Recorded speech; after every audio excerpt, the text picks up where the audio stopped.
નમસ્કાર મિત્રો, હાથીઓના દાંત વિશે તમે ઘણી વખત સાંભળ્યું હશે અને તમને ખબર તો હશે જ કે હાથીઓના દાંત ખૂબ કિંમતી હોય છે. હાથીના દાંત સોના કરતાં પણ વધુ કિંમતી હોય છે. એટલે જ ઘણા લોકો આનો ધંધો પણ કરે છે, જેના લીધે ઘણા હાથીઓની હત્યા પણ થઈ જાય છે. પરંતુ શું તમે ક્યારેય વિચાર્યું છે કે હાથીઓના દાંતમાં એવું તો શું ખાસ હોય છે કે આ આટલા કિંમતી હોય છે?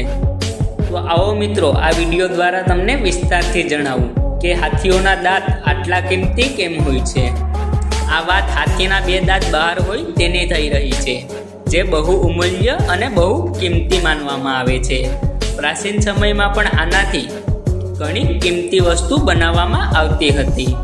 સાથે મનુષ્યના નકલી દાંત પણ બનતા હતા. આજકાલ હાથીઓના દાંતથી ડેકોરેશનનો સામાન બને છે. સાથે હાથીઓના દાંતથી હાથની બંગડી, કડા અને દાગીના બનાવવામાં આવે છે.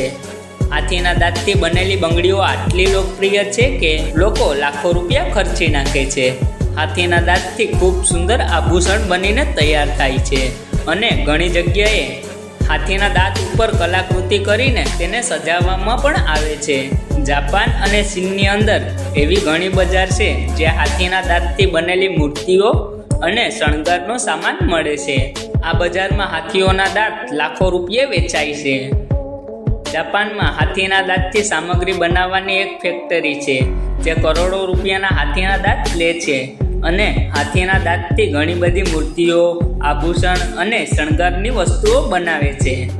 સાથે હાથીના દાંત કિંમતી હોવાનું એક કારણ એ પણ છે કે તેની સાંસ્કૃતિક વેલ્યુ પણ વધારે છે. ઘણી જગ્યાએ લોકો ફક્ત હાથીના દાંતથી બનેલી મૂર્તિઓની જ પૂજા કરે છે, જે મૂર્તિઓ ખૂબ કિંમતી હોય છે.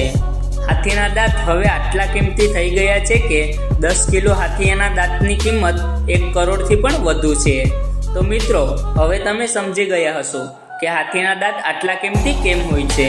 જો તમને વિડીયોમાં આપેલી જાણકારી પસંદ આવી હોય તો એક લાઈક, શેર અને સબસ્ક્રાઈબ જરૂર કરજો. ધન્યવાદ.